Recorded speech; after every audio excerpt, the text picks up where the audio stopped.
Hello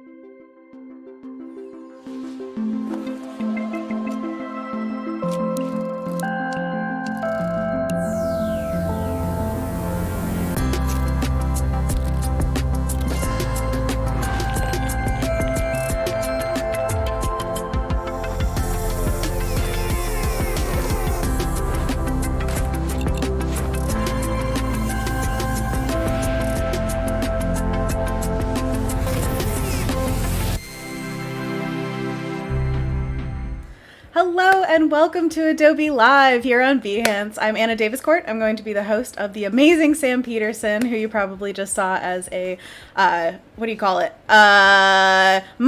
in the chat for the DCC just now. So glad to be with you guys. See everybody popping off in the chat. We've got Dorina and Kendall. Hey, Kendall. Davika, Audrey, so sorry if I mispronounce anybody's name, but it's so lovely to see you guys, and Chad, and please let us know where in the world you are coming from. It's so good to see you guys. Cody Bear, hi, Anna and Sam, hi! So good to see you guys. We're going to be talking about character design today, but before we jump into that, let's just go over our schedule for the day, because we got a busy one, people.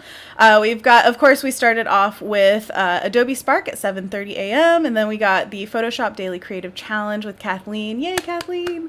Then we have Sam Peterson, amazing, woo! Celebrate!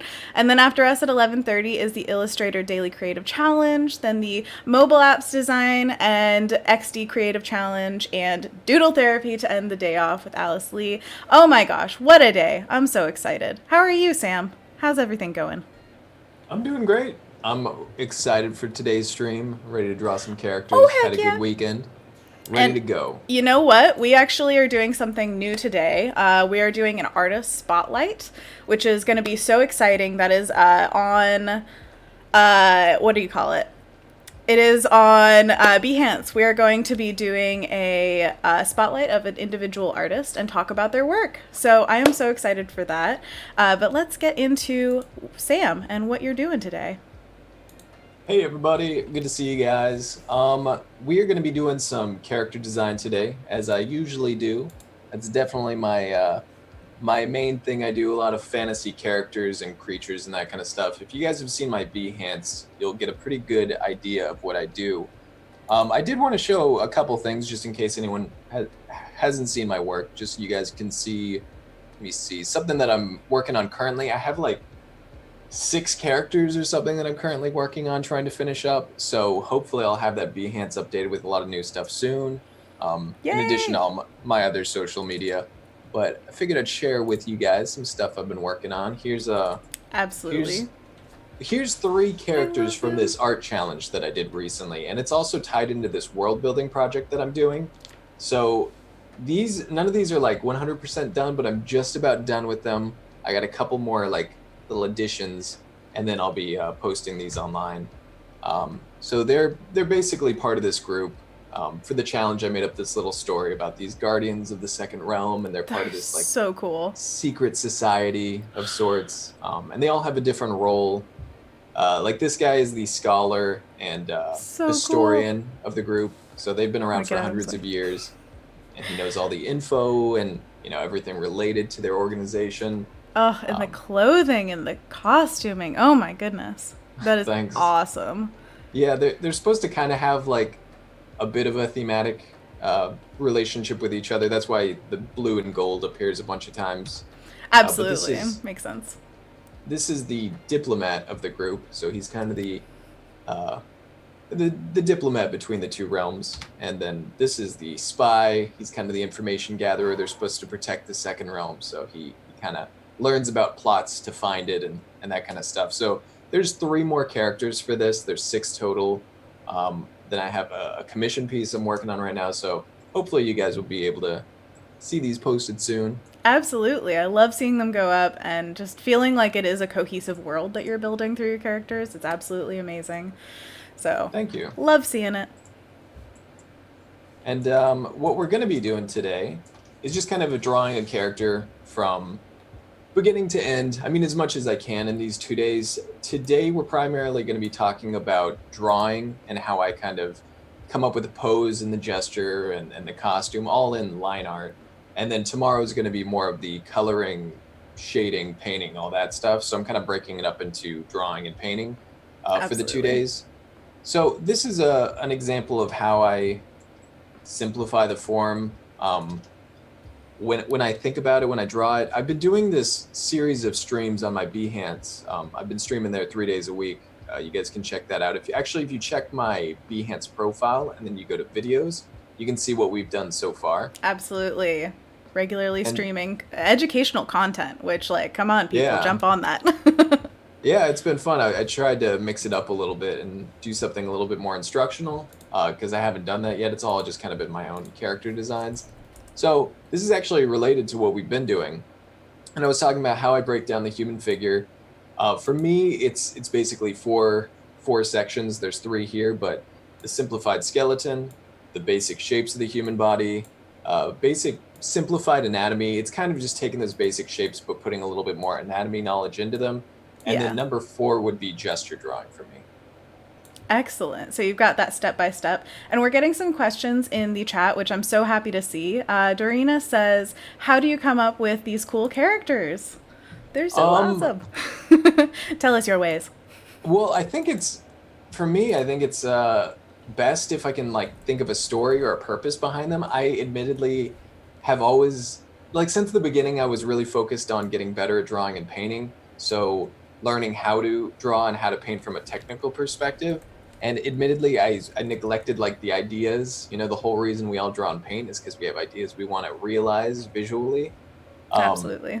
So for me now, I definitely find it best if you have a story surrounding who the characters are. Basically, all these things that would inform why they look the way they do. Like, is that a pose that they would take based off their personality? Does their facial expression match their personality? Does their costume make sense for who they are and what they do as like a job or what they do every day? Absolutely. So I try to do that. But let me see if I can pop up an image that would have some of the little thumbnails I did. Oh, yes, I love seeing messy thumbnails, yes. Yours probably aren't messy, but, you know, it's just one of those they're things. messy. Oh, good, okay. I like them the messier the better, personally, because then you can really see how somebody's thinking rather than just drawing, because obviously you've got immense skills in the rendering and drawing department, but the thinkings are what I love. Like, yeah, it's always clearly fun to that see the design. sketches Absolutely. and stuff. Oh, he's Well, so cute. So this is the little guy you saw. It's super For sure. messy. He's kind of rough looking here, but and we'll do this on stream today too. But for this one, I basically block out big shapes and colors just to get an idea of the silhouette. Absolutely. This is kind of what the process looks like, and this is what you guys will be seeing today and tomorrow on stream. But it's usually line work, flat colors, and then painting. So this is a really rough end that's not finished, and I think most of it's like that. Let me see if I have. But you get such a clear read. You say like, oh, rough and like not finished, but you already can see so much with your beginnings. Yeah, Amazing. it's nice to be able to have stuff really scribbly and messy and loose. Like you can do it quickly, but still have it read. And I guess that's the goal. Because for these, I didn't have a lot of time. I was trying to fit in 6 characters, which for me is a lot, For in a sure. very a relatively short period of time because I started this challenge 2 weeks late. So I had to kind of do something that let me get some different ideas out, but still was pretty quick. Absolutely. And it seems like you have such a clear idea for each character. It really does come through that you're not just thinking like, I'm going to design something cool. It's much more like, what would they be within this world? Which is super important for character design. and for these ones, what happens is I'll start out with an idea, like maybe I'm thinking of a specific top or jacket or something that she would have. And then I go through the line, and you can see the one in the top middle. I was trying to combine this formal outfit because they're part of this, formal organization. Of course. But she's also the mischievous character of the group, who's like a saboteur, basically. And I wanted this kind of jester combination with like a more formal. And what I realized after doing some of them, like the middle one, it looked way too piratey for me. Gotcha.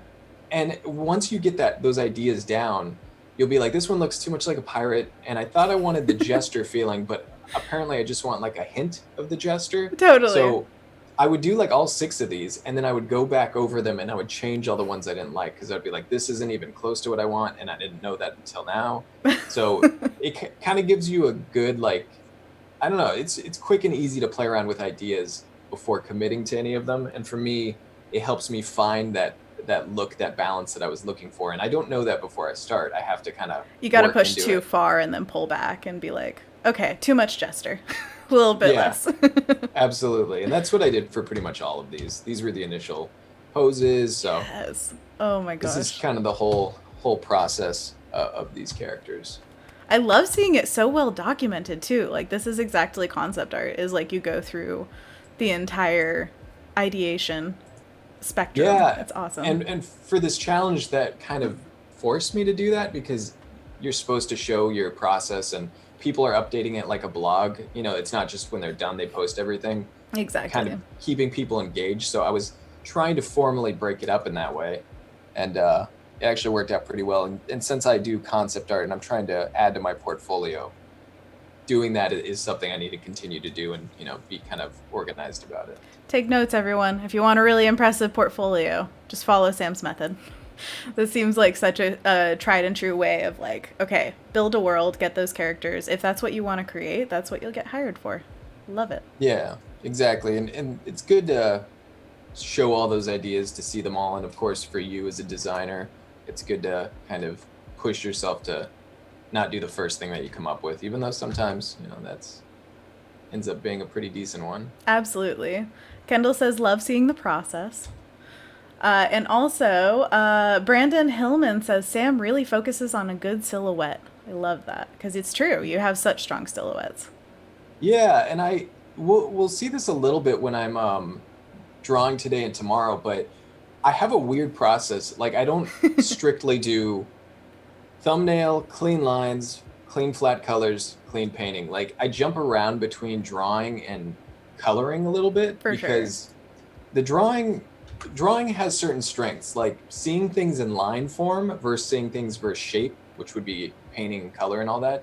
Both of them have different strengths to me. For sure. So line drawing I like doing for gesture, like getting movement, and that's what I'm kind of doing with these characters. I'm gonna kind of gesturing out a pose. The strength, I think I give it to lines for that one. For designing anything intricately, like if they have some sort of vest on that has some ornate detail, doing that in line is best for me. But anything shape and silhouette oriented, I like doing with shapes and colors, blocks Absolutely. of paint, basically. And do you usually go to value first? That's black and white. Or do you usually go to color? I do straight color. Straight color. Straight to the Yeah. action. I love it. I've been wanting to do more illustrations lately, and for those I've been experimenting with doing compositions just grayscale. but Gotcha. but that's just to focus 100% on silhouette and composition. So That's once awesome. I actually kind of want to paint it up, I'll go straight color. Then you want color. I've always had an issue, and I don't know about the viewers at home also having this issue, but going from black and white to color is usually kind of hard because, especially if you go full rendering in black and white or like put some love into it, then you don't want to lose that. Yeah, And I've seen several different ways of adding color to black and white, but it's something I loved knowing about other artists' processes is just how do you make that leap? Because usually we want full color pieces because color's for so fun. sure. And I can actually show you guys an illustration that I put on hold. I want to do a lot more illustrations. All my stuff are Oh, characters. so And cool. excuse this because it's really it's in the ugly stage, but Oh, whatever. It's gorgeous. here's what I did for this one. So I worked it up in grayscale. You can see, let me show you the initial grayscale. It's so funny because I was actually just watching this the other day, your stream of this. Oh So, yeah? reminder if you want to see Sam on a regular basis doling out amazing information and just creating masterpieces, then go follow him on Behance because, oh my gosh, so great. Just Thank see you. this whole process is so cool. Well, this is what it started with, and I have a document that I won't pop up now, but it's got like 10 or 20 of these, and it's just me doodling ideas for potential future illustrations once all my character work simmers down a little bit, once I'm not so busy. Absolutely. So this is just kind of a fun thing, but I was just like, I just want to draw some scary looking dudes because that's my roots. But then I was like, I should put a costume Scary on them, and I was dudes. trying to get all this additional information and like, let's put a narrative into this because I'm trying to push that more in my work. For sure, aren't we all? I love that. But this is kind of the transition right here. So Whoa. the grayscale, let me take the background out. That was the grayscale, and then I kind of painted in a background of like the colors I wanted. And this is what I did. I did flat colors like I usually do for my characters. And this is a process I'm experimenting with. I'm trying to find the best way to approach an illustration, but Yeah. I just went straight colors and I kind of redid the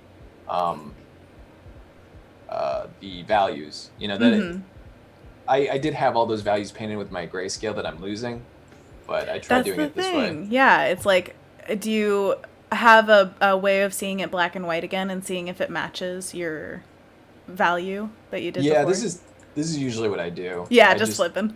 Yeah, and then I'm like, I like that form that I carved out there with the values, and all that. Absolutely. But we'll come back to that later. That's absolutely. Sorry, I'm distracting from like the Oh, character design. sorry. No, I meant I'll come back to that another day is what I meant. Oh, Um, absolutely. Yeah. that's kind of like something I'm putting on the shelf, and I'm coming back to when I'm not so busy if I want to. Maybe I've moved on. No, I totally feel that when you're just like, all right, I don't know, maybe it'll come back, maybe it won't. It depends on how Yeah. you feel. Yeah, there's like 500 things I want to work on at any given time. So Absolutely. And thank you, Cody, for posting Sam's Behance. We should also post your socials in case people want to follow you. Where are you most active? Instagram, Twitter are probably the two. Excellent. I also stream on Twitch, and I stream here on Behance too, so I'm really active on those platforms as well. But as far as just finding my work, Behance, Twitter, Instagram, and I guess ArtStation too. I've been trying to keep that updated lately. Oh, totally. You'd thrive on ArtStation. Yeah, ArtStation's good for concept art, for sure. It's hard to keep up on all platforms, and I've always been pretty bad about that. Preaching to the choir. No, I totally feel that. But you're on Instagram as Sam Peterson Art. I know that because I just tagged you. Yep. Sam Peterson Art pretty much everywhere online. Excellent. Okay, good to know.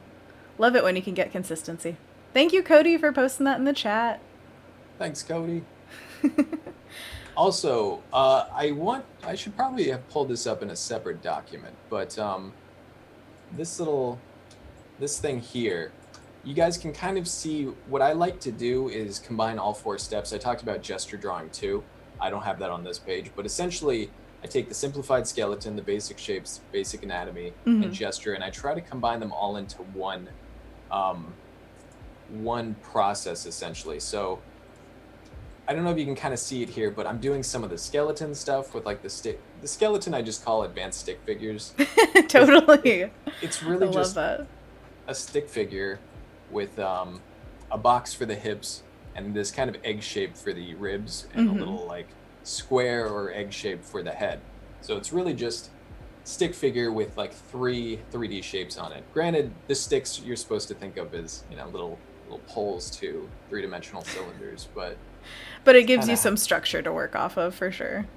Yeah, and it's a very simplified thing. So if I want to do this leg, I'm doing that skeletal leg basically, but I'm combining it with a little gesture here and these wavy points because I know from studying kind of the rhythm of the muscles and the way like the thigh will stick out here and then the calf will stick out alternate. For sure. Kind of this alternate rhythm that you see in legs a lot.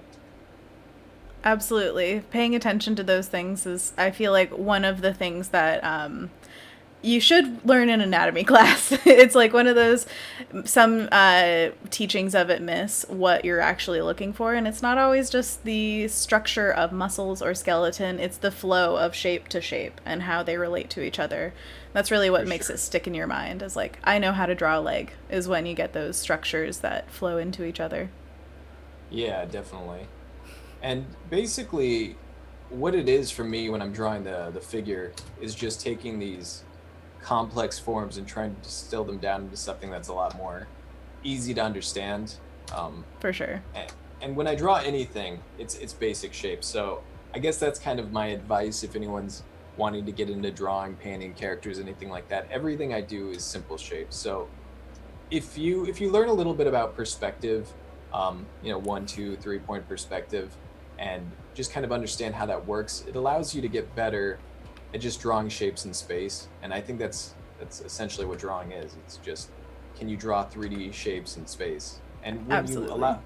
when you allow your mind to kind of transition to thinking in 2D, and then switch over to thinking in 3D, that's, I think, where everything kind of clicks. Like, even if you're doing really stylized cartoony work, like if you look at classic Disney cartoons and that kind of stuff, all those are still drawn in 3D. That's what animators have to do to be able to rotate it in space and animate it. For sure. They understand form. Exactly. Yeah. And so even if you're doing cartoons, this is still the fundamental thing. For So sure. if you're not comfortable drawing shapes in different orientations, um, I'd say that's definitely something to work on. Just kind of understanding how perspective works and why it looks the way it does. And for me, it's essentially that any parallel lines are going to converge to a common vanishing point if they're kind of receding away from you. So you can kind of play with these ideas of like, oh, this plane in space is going away from us, so it's going to get smaller and recede. And same with this one, and this is the closest plane to us, so it's kind of getting bigger. Right. These are just kind of ideas I play with when I'm drawing. So I kind of combine that with gesturing. So if I want to do a head, I might do something like this. It starts out basically, I like to think of heads as cubes. Absolutely. Make a box. Yeah, and some people like to think of them as spheres first. There's a million different ways to draw the human head, and like you'll see it in different books. But for me, doing it in a square gives you this really like solid landmark to work with, in terms of its orientation in space, the perspective of it. This is kind of perfect because we had a question earlier from Fairy Utomo. Sorry if I'm butchering your name again. They ask, question, how do you create dimension to your character? And I believe that this is exactly it. Like, you are creating a 3D form that you put the character on, kind of thing. For sure. Yeah. Definitely. Yeah. If you can break anything down into its structure, um, into its most simple, like 3-dimensional structure, that's going to help you get a lot of form and sense of perspective in your piece. Absolutely. And Fairy is also asking a question that you can like basically answer with what you're drawing right now. They find it difficult drawing a person, especially the eye and the hair, and they ask if you can show them how. The eye Which, and the hair, yeah. like, everyone has different ways of simplifying those very complex things. But there are some, tried and true, like placement of eyes, probably some. I mean, of course, it depends on what kind of hairstyle you're going for. Hair can really take whatever shape. I feel like there could be a class on like designing ambiguous shapes or organic shapes because man, there's a lot that goes into it. Yeah, for sure. I think for hair, I like to think of it as a silhouette. So, Right. like, what shape does the hair create? Because we could put any hair on this fellow, right? Let's give him like a pompadour. Oh Maybe, yeah, I love maybe, it. maybe that's the shape it makes, right? Like, if you look at hair, you can kind of see the silhouette and the form it takes. If he has long hair, even then, is there like a Oh, wave down at the pompadour bottom? mullet, yes. Oh, wow, yeah, that just turned into a moment. No, I'm into it. It's party up here, party up down there. It's just everywhere. Party time. Yeah, he doesn't have any room for business. It's all party. We don't have a business license up in here. I love it. I want to try Um, a pompadour with my bangs now. Like, can I get it I up think there? you should. I think pomp is probably always a wise decision to make. Always. So even here, I'm trying to find like a graphic read. Like if you had to sculpt this out, you've probably seen sculptures where they do hair, whether it's long hair or short. They're still thinking about like these big masses of shape, and you can even kind of think about it in a rounded form. I use form lines on like everything, but maybe the hair kind of sits on top of his shoulder about that height, and I want to indicate that with form lines. So thinking about everything as a solid mass kind of helps. And of course, hair can still, you can get little flyaways that break off and Dramatic. stuff. Yeah. But even there, it's still a Love it. graphic shape, right? Like if For I were to sure. color this in, that would form a certain shape. So Exactly, and that would coincide with the rest of the silhouette if you're doing full body. Maybe give it a sense of motion in a certain direction. So hair can really be used a lot of ways. Like we were talking about Hmm. animation earlier. Secondary action is one of the principles of animation, where something moves after the initial movement, and hair can be that. Mm, Same with clothing, of course. interesting. Are you a fan of animation at all? I am, but I don't really know anything about it. But I think I know Yeah. what you're saying because I think I've seen a popular animation exercise where it's like a ball with a tail. So the Oh, ball will jump, absolutely. and then I'm assuming the tail follows that secondary thing you're talking about. Exactly, yes. Yeah, That's why it's yeah, there. that's really cool. I think it's good to know that stuff too. Like Always. when you're drawing characters, knowing like how they're putting their weight a certain way, or if they just leapt off, maybe a platform that's like 6 feet tall, how would they kind of land? Would their knees sink in a bit? Like knowing how people realistically move is important when you're doing character design, because if you're drawing someone slashing a sword or taking a hit from, a weapon, or they're leaping or anything, like knowing how motion works and how weight is distributed in certain poses is kind of a key to making sure your piece looks believable or realistic. Always, absolutely. I always say that, like, animators probably are the best at drawing action and poses because they have to think in here's pose, pose, pose, pose, pose. Pick the strongest one. That's the keyframe. Like, it's Hmm. just insane how much drawing they have to be able to do, and then I'm sure that they could carry forward into whatever else. Just drawing a illustration, but having all that dynamic action. Yeah, This is dynamic. Sam, you can't see me, but I'm making a little like running I post. heard the I sound heard, effect did it yes. for me. That's all I Obviously. needed. Do you ever draw with sound effects? Because I am a big fan of sound effects. Oh yeah, for sure. Sometimes you got to do it. You gotta do it. Uh, Oh, also, I saw Brandon in chat said, "Don't draw the eyes as symbol. Draw them as shadow shapes that are yes. making the shape of the eye." You can see I definitely did that here. I'm just putting big landmarks to gauge the proportions because, in my opinion, the big shape and the big proportions, which is essentially the shapes of the facial features, that's determining the look of this character. The Absolutely. details don't really matter at this point. If I want to know like the overall impression of this character, I'm gonna try to get this big stuff first so I can judge. I'm like, oh no, his mouth is too far down. Let's move that up, and that's gonna have a pretty dramatic look on the character. So yeah, definitely try to get the big shapes down first. And also, what was the last question that you read? Because I think I pulled something up. I was about to. It was about drawing hair and eyes, I believe. Okay, Was let that the me see. last one? We have so many questions going off in the chat. Gotta read them. Let me see if I have something on this. Sanjana says, too structured for when you wait, I lost it because it went up. Darn it. Too structured for when you know anatomy. I draw wobbly characters. I think we've all drawn wobbly characters, and you just have to like find a way to make them feel weighted and grounded. A lot of times, Hmm. I love throwing a quick drop shadow underneath a character can make them feel grounded very quickly. Yeah. And of course, Sam, I'm sure you just know all the tips, all the tricks. Well, yeah, I think having a sense of perspective, like actually, these feet are pretty awful, and I may not know Not at all. 100% why, but we can try to fix them. So I'll talk about a couple of things here. First off, I want to talk about my best friend, the warp tool, because I use this all the time. Love it. Uh, I have it hotkeyed, but I like to adjust poses with the warp tool. So if a leg is sticking out at an odd angle, or I need a like maybe this one I need to lengthen it, I can kind of grab it and pull it down. Right. Um, This is so funny because Fairy, once again, comes in with the exact right question at the exact right time. Can we apply this to manual drawing?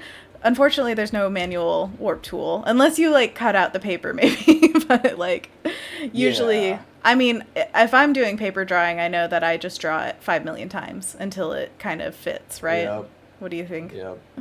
Well, I've definitely seen, like, if I was a traditional artist, if I did oil paintings or comic books or something like that traditionally, um, I would probably make big use of tracing paper because I've seen that. I think Absolutely. is I don't know anything about comics, but I feel like I've seen a decent amount of stuff about them using tracing paper because if you have something that's perfect. Like say you drew a really good leg, but it's, for me, I use this move tool all the time.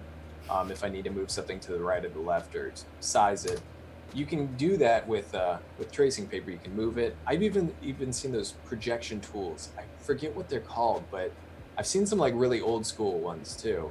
But you kind of move this thing in or out, and it actually sizes the drawing up or down. Yeah, So enlarges it or yeah, so so cool. theoretically, you could use that with tracing paper and get like kind of both benefits, I suppose. Absolutely. My partner is actually a character designer for animation, and he uses a light table a lot of times, which kind of turns regular paper into tracing paper, where you can see through layers of paper, and that's really, really nifty. I also found a trick. The iPad can be a light table. So I did like digital sketches on it, and then it's so bright with the screen, especially turned up full brightness, then you can get it through a sheet of watercolor paper. You can see what you've drawn, and then just like trace it right on there. It's amazing. Yeah. And I guess my biggest tip, if you are working traditionally, and I emphasize this all the time, regardless of the medium you're using, is staying zoomed out, or, I guess if you're working in paper, just not drawing something huge. It's much easier to gauge the whole image. So working big shapes to small, trying to get the overall shape down, the overall silhouette, the overall pose, whatever it may be. Like you can see this hand I'm doing. I'm not going into detail. I'm trying to get the overall shape as quickly as I can. For sure. To just be able to gauge if it's, even in the ballpark that I want. And you immediately see so much action in it. Like it feels alive when it's that loose and gestural.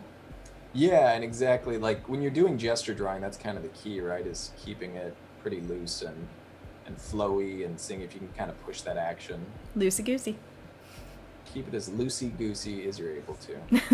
Eddie Garcia, by the way, says, Sam, the warp tool. I just saw this in another stream and was freaking out. Good stuff. Oh, yeah. I use it all the time. Like anything that I use frequently, I hotkey. So I have the warp tool hotkeyed. Even just like moving the entire pose with the warp tool, you can like change that lean. Oh yeah, lean back, lean forward. Yeah, like it does it in a pretty believable way most of the time. I mean, especially if you're just loose like this, it doesn't really make a difference because everything's so unfinished anyway. Right, exactly. And you made that so quickly that it's really not losing even in a lot of time when you do it. And that's because obviously you've been drawing for a million years, so you know what you're doing. But getting to that point of like, I'm not tied to every sketch or every form of the thing I'm drawing. It's so important to getting the right one, because then you're not invested in just one of them. Yeah. And like here, I'm kind of looking at this pose. I'm like, it's not really doing what I want, so I'm just going to erase that. And you're not crying. Good job. Yeah, because I spent like 2 minutes. Well, I spent like a minute on that part, so absolutely keep it big and loose. It helps. Helps just see the overall impression. Oh, and speaking of, I was saying hotkeys I like.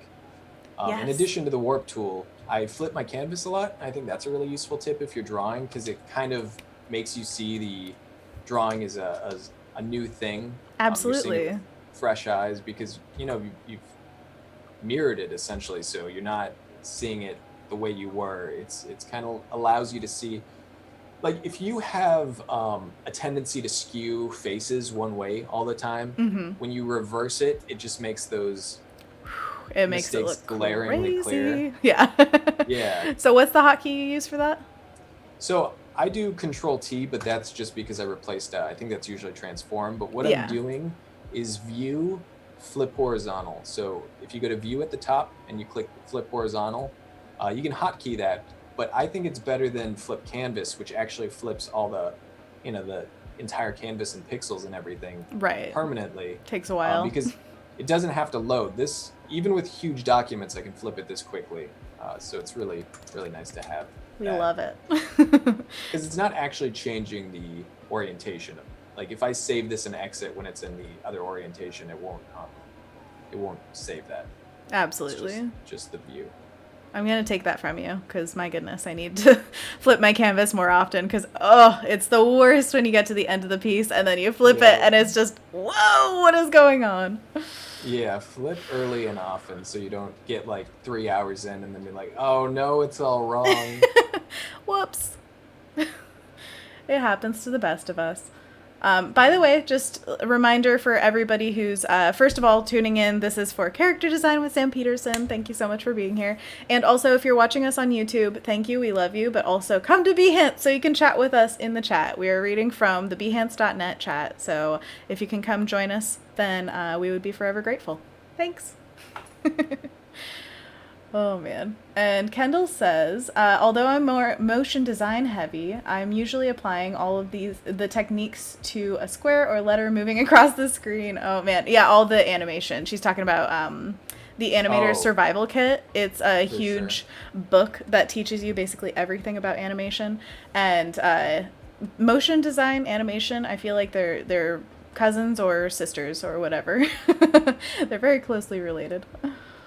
Yeah, it's interesting how much of that stuff overlaps. Like, even if you're doing something, I think like graphic design and versus like fantasy illustration, like I do, I Mm-hmm. think there are certain things that you kind of see, like just the weight, the visual weight and visual hierarchy and composition. All these things are things I think about even in character designs, but they kind of apply to most, visual things like that. So, Well, I find like most skill sets for art in general can go in almost every direction. Like you say, fantasy illustrator and character designer and all these things. And I can very easily see you fitting into concept art world as well. It's just your art could be used in so many different ways. It could be for a production. It could be just for its own piece, like being its own, like a book of your art or something.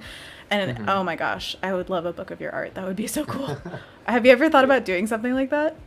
Yeah, there's definitely like a lot of projects I want to work on. Of course. I have a lot of personal projects in mind, and I thought more about doing a book of my art if it related to an actual project. So there's this world building project I want to do that's Wait, you're not already doing that? Seems like well, that's what your project is. it's super long term, I guess. Gotcha. I want it to be something that it's definitely not now. It would be this like interactive map of it's essentially this world I can populate, and it's an interactive map, and I can put all these lore and legends and characters, creatures, and just fill this world. So you could essentially click around on this map and highlight different things and kind of read like, oh, in this desert region, there's these creatures that live here. That's interesting. And you can That's read so about them. You can cool. see the art, and eventually I want it to actually be a game. And I have this all pretty loosely planned out, like what features would eventually lead to it being an actual quote unquote game and what the first phase of it would be, which would be that interactive map. So it's something that I want to do, but it For doesn't sure. exist in any form like that yet, at least. So trailblazing, yeah, takes a little bit of time. Yeah, it's definitely a long-term personal project, but I think it's one of those ones that will keep my attention for a long time because there's just so much to it. Absolutely. Love, love, love that because having high aspirations is like a huge thing in art. I think a lot of artists hold themselves back by not having big enough dreams. So I love that idea of like a big project that you can really pour yourself into. And Yeah, that sounds like to me like it would fit really well with D&D. I don't know, but like oh man, that would be so cool. yeah. Just like point and There's click a about lot the of things world. like I could make an art book about it down the line if I wanted, like the art of this, or Right. people have talked about like making a little D&D campaign based off that, and so there's a Oh lot of yeah. possibilities that I think would be fun. That would be so cool. We were Oh, talking and about oh sorry, go on. oh no, I was gonna kind of change gears, so go ahead. Please go for it. I want you to change whatever gears you want. Build a whole dang So I'm car. gonna do a few character like these are pretty standard sketches, like pose sketches, but I want to do a few of these, and we'll choose whichever one seems to work well for the character we're going to be doing. But I was going to say one trick that I want to mention when I'm talking about just doing basic shapes in space. Again, that's kind of the key to drawing is if you can draw basic cylinders, cubes, all these things. When I'm drawing these, that's all these are. The head's a cube, the arms are cylinders, and you can see sometimes I'm putting these form lines. Even if it's really messy like this, it helps me visualize it as a 3D shape. But another tip that I think is helpful for visualizing things in 3D space, and this goes back to someone who had a question about something with poses feeling grounded or Mm-hmm. solid. I forget what it was, but Yeah, that was it. That was the yeah. feeling like they're wibbly wobbly. Yeah. So one thing I like to do is, if I'm drawing a character, I almost kind of give myself these perspective guidelines. And if you don't know anything about perspective, this may be a little bit confusing, but you don't have to like plot out a whole grid, for these characters, but just having this idea of like the direction and space that the lines are going can help a lot. So if I'm doing a character and I'm doing like the torso, I always start with the torso as this kind of egg shape or block shape or whatever is convenient for me at the time. Same with the hips. I can kind of line these things up with that. So if the perspective is kind of doing that thing, I can line the shoulders up with this line. If they have their hands down here, I can line the hands up with those lines. Nice, all these things to basically give me a sense of perspective on this form so it looks less 2D. But what's helpful is, in addition to lining up the head and everything else, I do it with the feet. So let me see if I can scribble out some stick feet. So basically on this line, I'll make the heel land on the same spot. Absolutely. That's a really good tip. Just putting your character in perspective, basically, but like from the beginning. Yeah, and you can do it at more drastic perspectives. So if I did something like, let's see, if I have a character that's kind of falling like that, I like to have that ground plane established sometimes. By the way, Ken Cawley says, glad to see Sam doing sessions. Love his work. Aw, heck yeah. Please follow Sam on Behance if you want to see all of his streams. If you sign up. If you follow someone on Behance who is doing streams, then it will give you a notification every time they're streaming, and you'll never miss one. That was Ken, you said? Ken, yeah. Oh, what's up, Ken? Whoop, Good whoop. to see you. And then Tamara Turek says, did you join a course to study illustration techniques, or was it self-taught? I consider myself, I'm probably like 98% self-taught. When I was first trying to figure out what I wanted to do, I didn't find art again. I used to draw when I was a little kid. I didn't draw at all in middle school or high school. I lost it and kind of fell out of it. No. But then I kind of found it again when I was 21. And I was going to a community college to try to figure out what I wanted to do.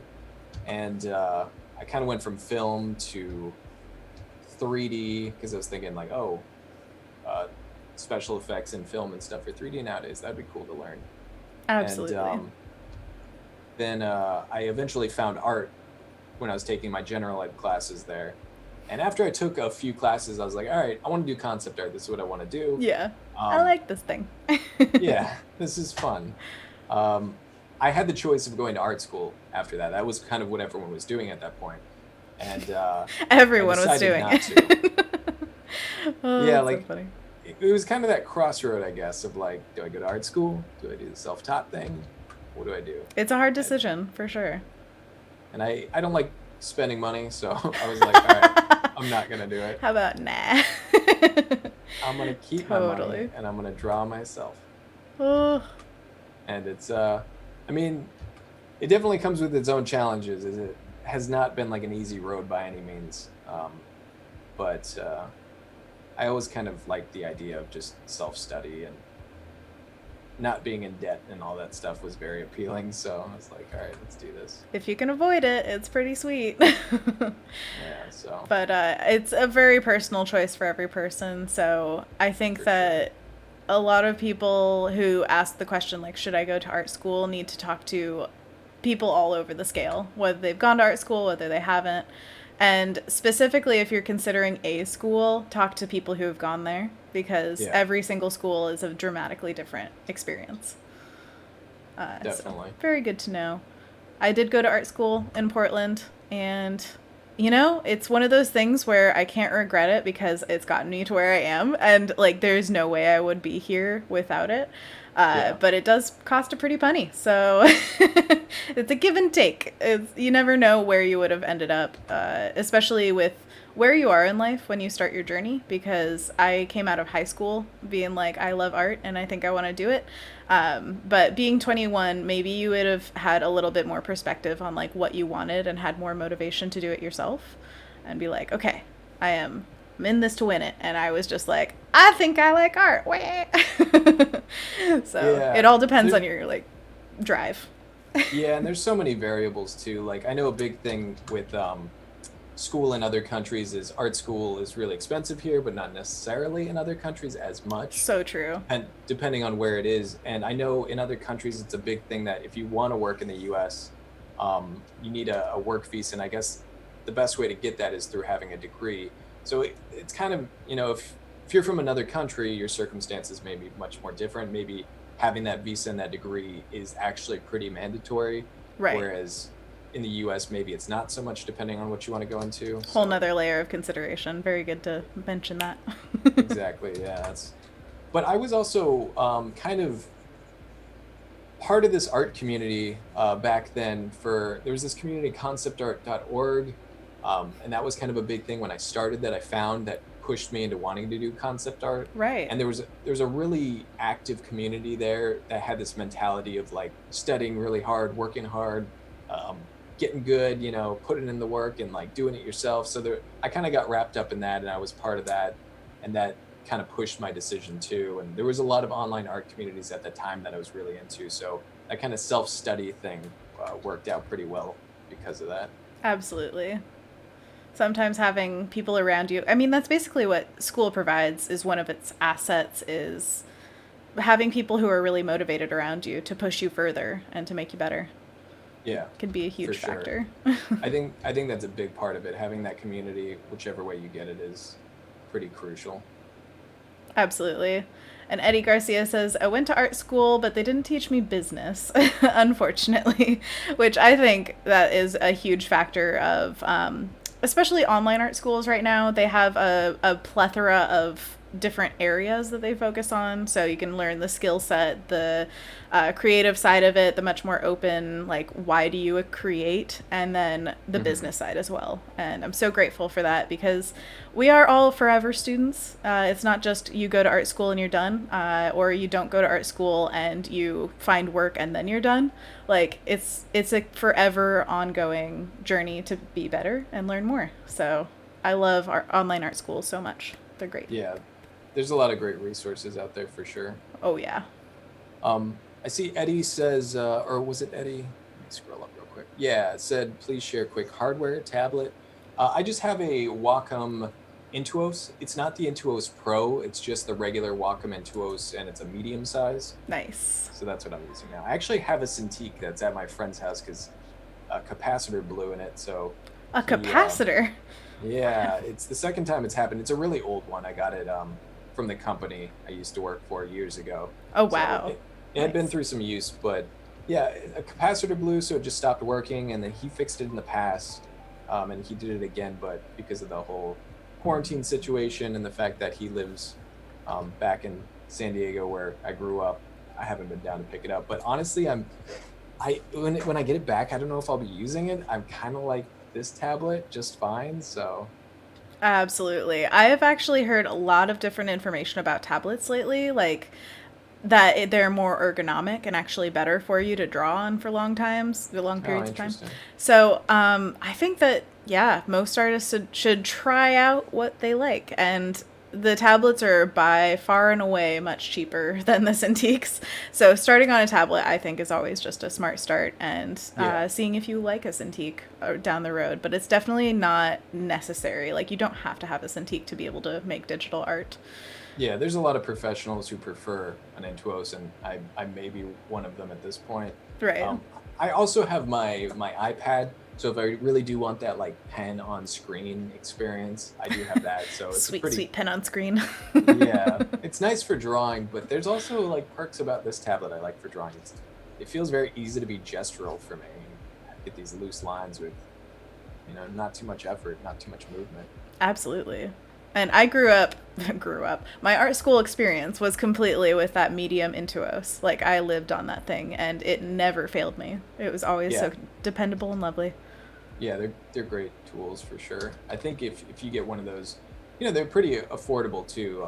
Just the regular Intuoses and those entry level tablets, they're definitely good professional tools. For sure.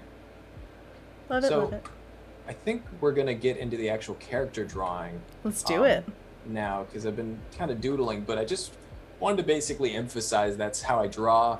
I do these simplified skeletons, the same thing I showed you at the beginning of the stream. We got the simplified skeleton, basic shapes. I'll put on a little basic anatomy, and hopefully you guys can kind of see that's what I'm doing with these. They're not super pretty, but the frame is there. Like this is pretty much just the skeleton. I put a little bit of gesture into the lines, but that's essentially just a skeleton. This is the skeleton with some basic shapes on it.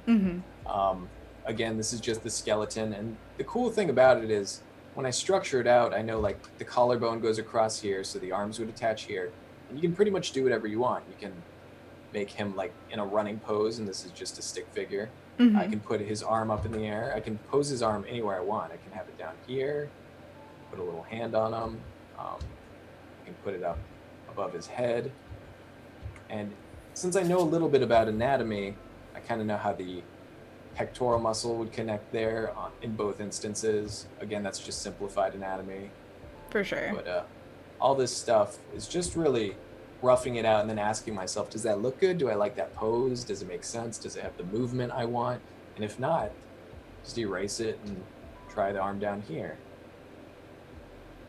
and see if I like that better. And once I do, this is where the basic shapes come in. I kind of have that stick figure for the arm, right? Yeah. But here, I'll just kind of turn it into this cylinder, and I have to ask myself, are these shapes going away from us in space, or are they coming towards us? And this is kind of the key thing I'm constantly asking myself when I draw these, because I may not know at first. And I have to sometimes take these poses myself.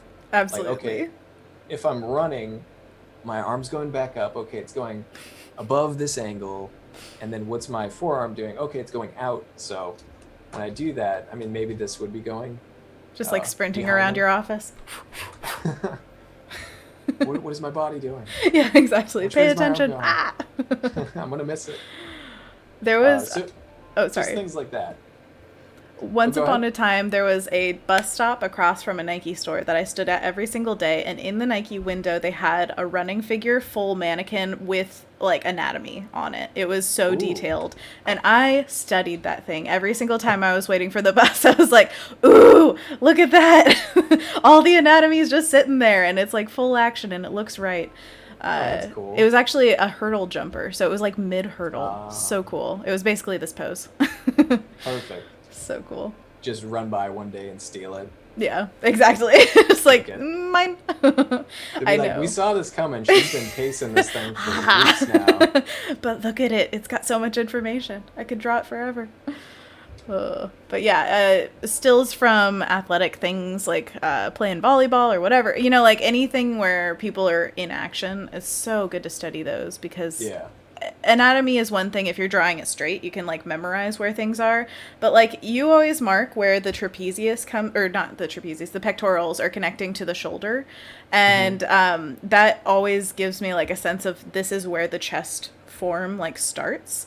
And that is something that will move with the person. So every time that they're in a different pose, that line's going to be different. And that's something that comes with like experience of drawing anatomy, which obviously Sam has. Yeah, and what I like about this is you can see right now this doesn't look realistic like musculature, but I start out with this frame of the skeleton, then I put basic shapes, and then I start working in more of the anatomy. So now that I'm working on his leg here, you know, I might go in with like more accurate, detailed leg anatomy, and then try to block this out a little bit more. But this is kind of where that anatomy knowledge starts becoming necessary, because you can only get so far without knowing what these shapes are supposed to be doing. I mean, reference is huge. Reference is helpful if you can get it. Yay, reference. Woo! But knowing like how to structure these things is, you know, really important. That's why I simplify everything. It's impossible to know this if you don't try to make it more digestible by simplifying. But I can, actually, I think I have a folder up I can show you guys. Let's see. So this is what I'm doing in my Behance streams. We're doing some fundamentals of character design. So you saw this with the basic shapes. But this was my simplified anatomy page. And what you were saying about the pecs, like here's an example. Yeah, exactly. Trying to simplify that in a way that you can understand it. You know, look at muscle charts, look at anatomy books, look at actual photos of people raising their arm, kind of see how that stuff moves and then try to simplify it and make sense of it. I try to do that. I think it's really important to do that with that pec area, where basically the arms insert into the torso, and the same thing for where the legs insert into the torso. I think if you guys are new to figure drawing and anatomy and stuff, in my opinion, that's where I see the most anatomical issues, is the chest area and how it feeds into the arms and how the hips work. Absolutely. So if you can kind of figure out why those things look the way they do and how the leg actually kind of inserts, that's going to help out a lot. I did a little chart here for I think of the hips as a box. So the top corner of the box represents the top corner of the hips, and then showing kind of how the femur sticks out here, and that's usually the widest part of the hips. So just little things like that, if you can kind of look at pictures and make sense of them, definitely makes just little things, the entire human anatomy, Yeah, and I remember when I used to draw, when I was first getting into learning to draw and studying anatomy, I would actually look at like those charts with all the muscles and all the tendons and details, and I realized like you don't remember any of that stuff. Like I just drew a super detailed rendered picture of all the muscles in the forearm, but I don't remember any of that. So I try to break it. I try to break it down to like, what's the biggest shapes? What are the ones you actually see on the human body? I totally agree. Big shapes first. Anthony Jackson asks, do you worry about the details at the very end? Yeah, I try to pretty much do everything zoomed out. If I'm gonna give you Sam's #1 drawing tip, this is very possibly a personal thing for me, it's stay zoomed out. I've had to relearn that lesson Love that. a million times, but everything magically just happens better when I stay zoomed out. Like the pose is better, the result is quicker, the painting looks better, just everything somehow works out better. And I think it's because you're keeping the entire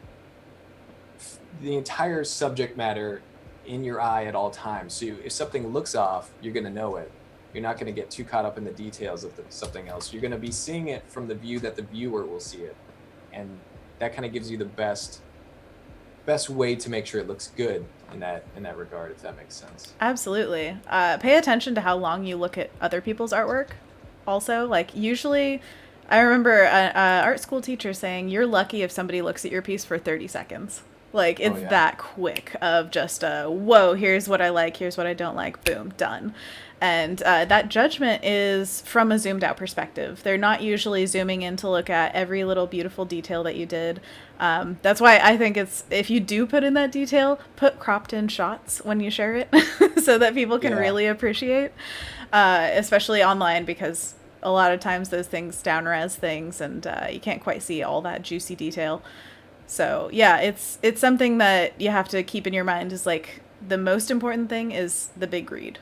And so zooming out is key for that. I agree. And how many times have we all been in a situation where we're zoomed in, we're working on the eye for like 30 minutes or something, and then you zoom out and you're like, it doesn't even look better. Actually, maybe it looks worse. Yeah. And then you're like, why did I just spend 30 minutes on that? And then what I've had happen is I'll zoom out, I'll redo that eye in like 3 minutes, and it'll be better because I got the big graphic shape of it down better. Absolutely. The big value range and how that value and color relates to everything else around it. It may have just been like 3 brush strokes, but the color and the shape was better. Yes, totally agree. So that's just something that keeps helping me. I feel like I recently had a bit of a level up moment, I feel like, in terms of painting, and it was also because painting zoomed out. So I mean, it wasn't fully because of that, but largely related to it. So zooming out somehow just does everything. Like, just make my brush smaller, I'll make the brush stroke from here, I don't care. Well, there's always that like a teacher, I feel like, who gives you a Sharpie and says, just draw with this, to let you or make you, like, force you to let go of that super detailed mechanical pencil or whatever you're using. Just chunk it out with a really big pencil or pen. Yeah. And I guess this kind of makes me think of it here, like this head that I've drawn. Sometimes I'll draw heads from this zoomed out, and then it'll be in the initial sketch. And then when I zoom in to do, like, the detailed eyes and nose and mouth and everything, I'll zoom back out. And like the impression of the person's face changes. Like it doesn't look how it did like in the sketch, and I don't like it anymore. Right. The sketch had this implied personality and look to it without the detail, and it's usually because I ended up changing the big shapes. So that's all stuff you get when you're zoomed out, are these big shapes. Exactly. Well, Dorina says the Bombs or Bames anatomy book is really detailed and thorough. So if anybody's looking for some knowledge on anatomy, because we've been talking about that a lot. It's Bammes. Bombs or Bames? Not sure. Yeah, I don't think I've heard of that one. Interesting. I have a big ol' anatomy book that I've kept for years and years and years, and it's good, but for most, like, posing, like we were talking about, finding individual reference is really important. So if you're doing something like forced perspective like this, they might not have, sorry, I'm putting my fist towards the camera, Sam. You can't see it in live time. But if you need that angle, like, either Google to find it or get a picture of yourself doing it, because that is just a much more reliable piece of reference usually than just flat, like, here is the musculature, now draw it from your imagination. Yeah, and if you can take self-references, I think that's always a really good way to go, because you're kind of doing it with, you're not just taking what you can get, you're doing it with intent and knowing exactly what you need. Absolutely. And honestly, I like to sketch things first. Now, this isn't always the case, because sometimes references I'll need it in the beginning because I'm just so clueless, but I usually like to sketch out my idea first and then put a reference to copy that. So if I'm drawing a character and he's kind of doing this hand motion coming at the screen, I'll usually gesture that out, like in the pose I want, like here's the arms, just the cylinder, and just the palm of the hand, and maybe I want this kind of I'll like be your spiky. Yeah. Perfect. I'll do something like that. Oh yeah, just I get a witch hand going. Yeah, just really rough. And maybe like that way I can usually get in the view that I want of perspective, but obviously my structure may be all off. So then I'll take a pose where I'm copying what I drew, and then that way I kind of keep my idea, if I like it, of course. If you're trying to get the idea down, you're like, I'm so lost, I just need reference to even get that. That happens to me too. Absolutely. But a lot of times I do really like my idea, and I like the pose that I came up with, but it's just really vague, so that reference will help me like realize that idea and inform it. Yeah.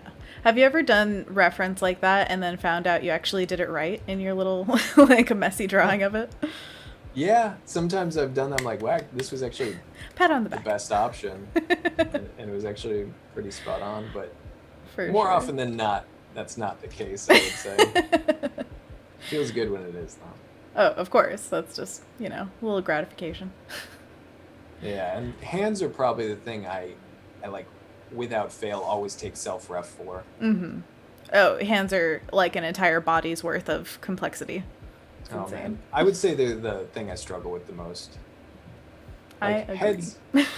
Heads I can kind of make up and usually look pretty good, but even hands, like I always reference them because they're never as good as I want them to be.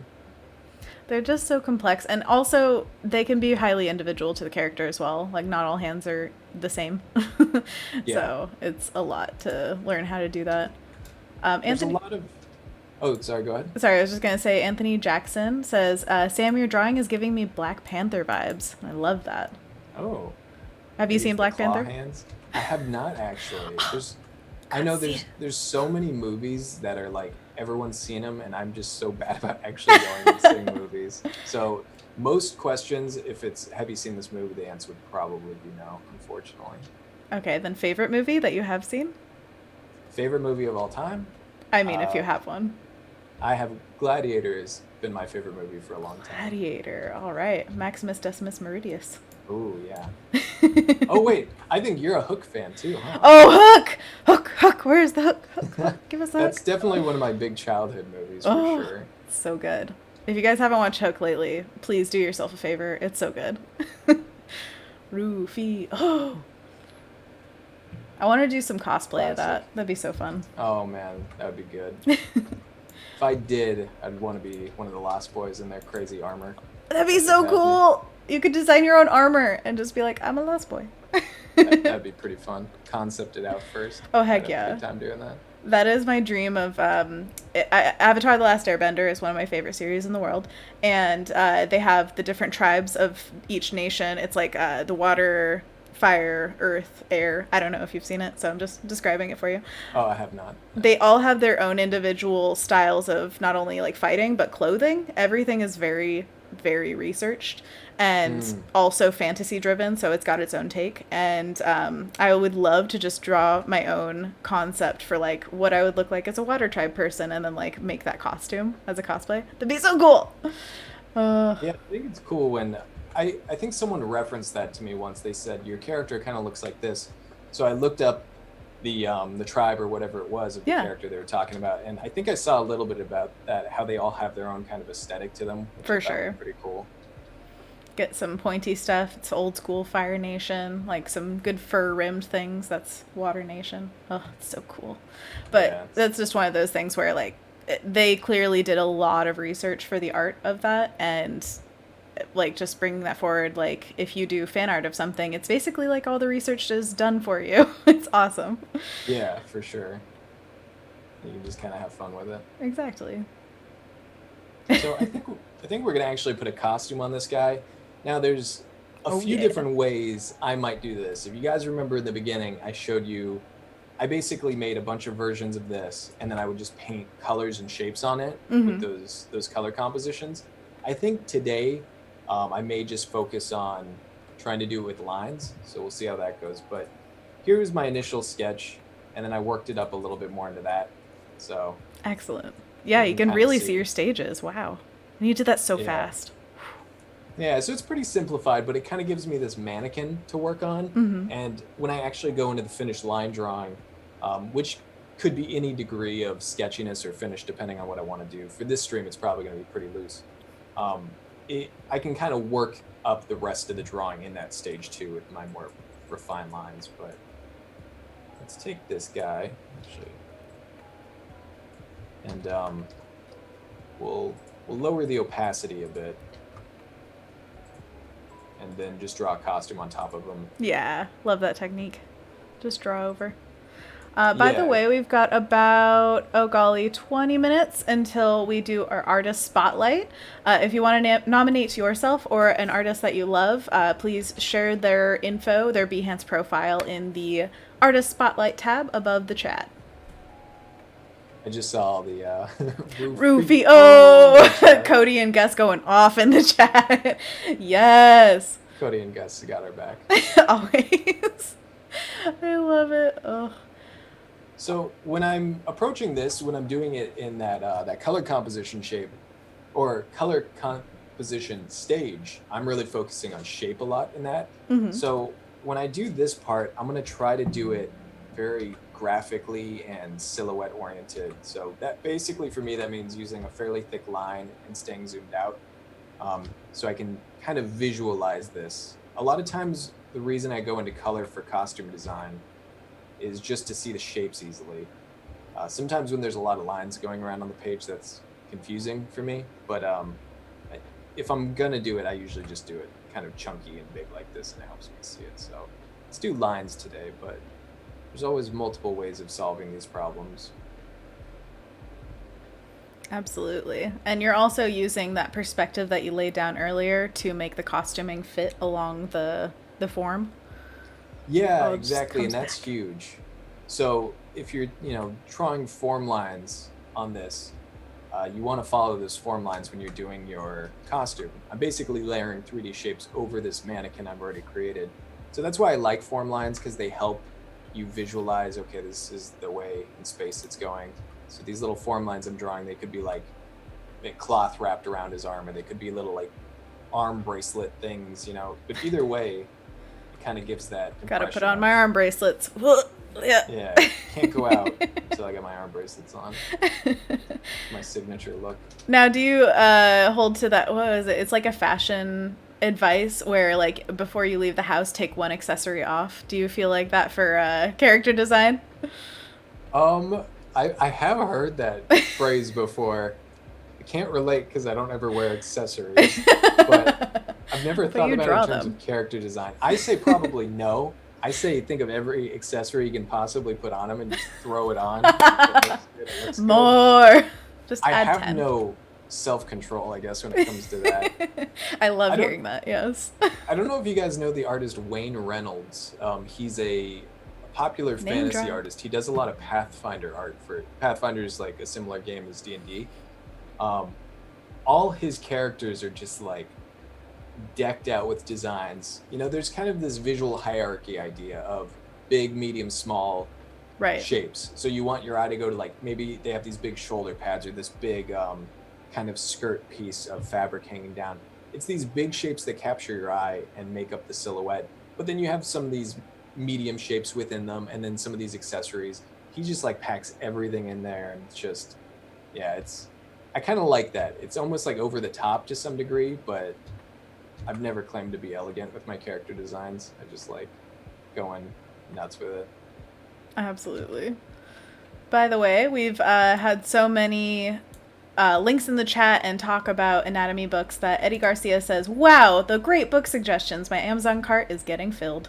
Oh, nice. Love it. People are getting If you get all the reference. if you guys want my my top anatomy book For recommendation, sure. I would say Figure Drawing Design and Invention by Michael Hampton is probably I think it's a very, you know, decently sized book. There's a lot of information and he focuses a lot on simplification. Same thing with the Anatomy FX, which is a magazine. Their anatomy issue, if you can find one, if you can get a hold of one, basically they would have like a little tutorial in different issues of their magazines and then they finally compiled it all together and there are tutorials from Ron Lehman and they have I think they have updated issues. Mine's probably a bit older at this point, but I think they're still selling them and it has all of the tutorials put together and it's very similar to Michael Hampton's thing where it's very focused on simplification. So those are ones that I really like personally. Love it. Always really good to have, you know, from the artist's mouth, their best reference, because there are 5 million reference books that you can get. Yeah. So finding, like, who you love and then what they love is a very good way to find the best reference for you. By the way, Anthony Jackson says that they have a challenge on Instagram called #Avatar Starter Pack, where you can draw yourself in any of the 4 nations, and I am so doing that. Oh my gosh. Perfect. And also, Eduardo says, hi guys, good job. You guys are amazing. Say hi to Brazil. Hi, Brazil. So happy to have Brazil. you. Just all of Brazil. Hope you're doing well. Oh, and Cody threw up a link for Wayne Reynolds. Thank you so much. Oh, thanks, Cody. And also figure drawing, design, and invention. Wow, she's on it. Just like you talking her keyboard. Boom. And what I showed you guys before about those color compositions, I don't know if I still have them up, but this is essentially what I would do if I was doing it in line work. I've just tried to do different versions, and you can see none of this is really clean, or none of this is really detailed or pretty. It's just like a rough sketch to see, do these shapes look good? Mm-hmm. And are you thinking that's usually of what I want to see. A certain time period or place or thing or anything like that for the costuming? Typically, I would. I'd be having some idea of what I'm going for. Honestly, for today, just I don't. Having fun. Totally. It's the reverting back to like, does this look cool?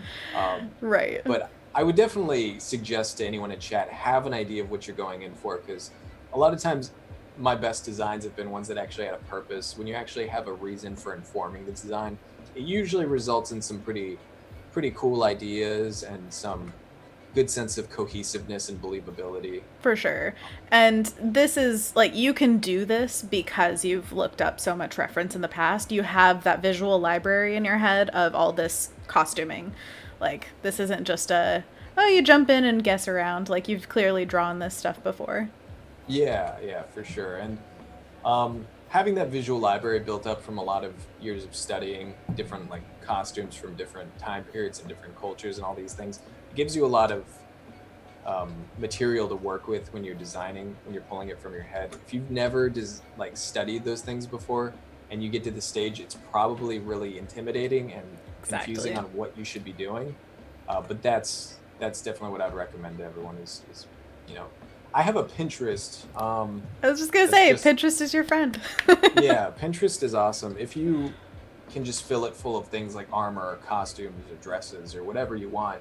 I have this one for armor, and I haven't used it in a long time, but this is just an example of like, oh, okay, the way this armor is layered. This is really interesting. This is like plate armor layered with metal, or sorry, leather Yeah. layered with some chainmail. Okay, I see how they did that. And you can kind of get all these like little ideas of how things are layered or combinations of different materials. Like this is really cool. Like maybe this isn't something you've thought of before. This Oh, kind I of want a suit of ruffled. armor. If I So had cool. so much money, man, I would just own so many suits of armor. Oh, heck yeah. But yeah, these are great to build these reference libraries up because it kind of gives you little ideas like, oh, if I layered this over this, or this in combination with this, it kind of just gives you some ideas in a bigger visual library. For sure. As well as inspiration. Like, it's just so cool. It gets me excited to look at reference every single time. I'm like, whoa, I want to draw that. That's so cool. Yeah, yeah. So because of that, because I don't actually have like a background idea of what I'm going for with this, I'm really just working in shape. And that's the other thing. Silhouette and shape is a really big part of design, just trying to get something that looks compositionally cool, like in Hmm. terms of its graphic read. And then certain little other design things I'll do, the big, medium, small. I try to have the big shapes, the medium shapes, the small. I try to go with some sort of motif. So if I'm using like feathers in the design, for, say in the helmet, I'm probably going to try to fit those feathers into the waistband or maybe into the gloves or somewhere else. So I try to repeat elements throughout a design. Same Right. thing with colors, same thing with motifs, whatever it may be. So it's try to get a unified look in that way. Love my feather accessories. Put them on every day. It's So good. definitely fun to put on characters. Absolutely. Just Just fluff it up a little bit. it's like me with what is it, like gold trim? I need to chill out on the gold trim, but I'll put that in another thing. Gotta chill out. No, more gold trim. More gold trim. We love it. And You're it's an so fun. enabler. Yes. Gold. But I'll yeah, stop. it's so fun to make gold look shiny and it looks Oh yeah. beautiful in your work. So, I mean, don't stop. Well, thank you.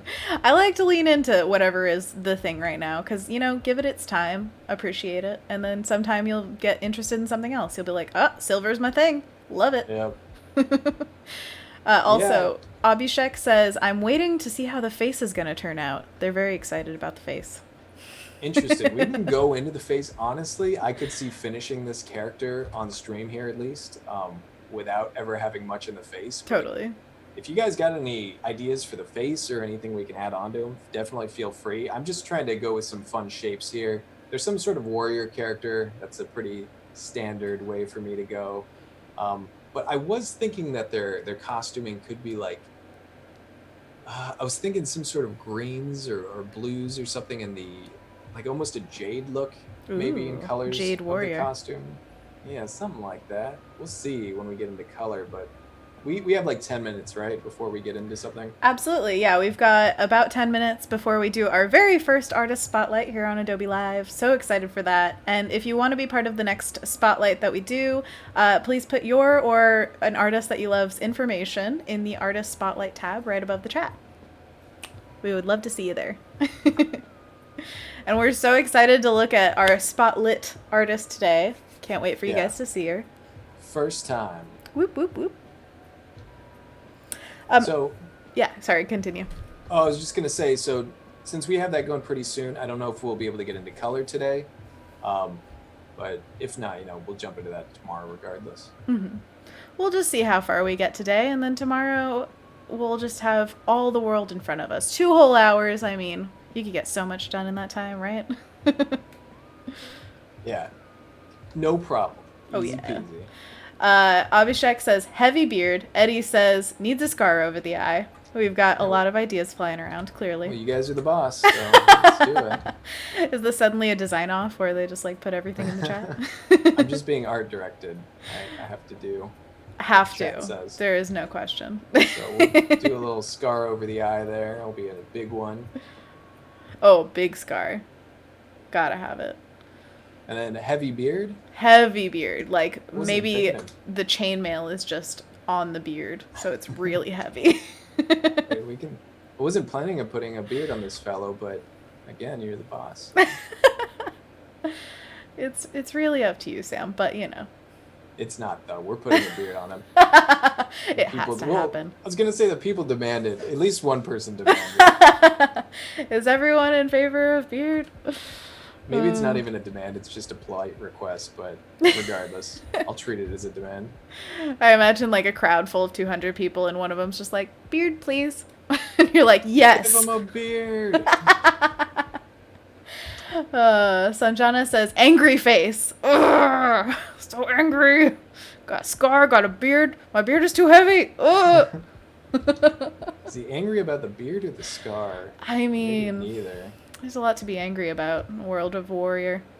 Of this for an angry face. Oh yeah, it's just a heavy frown.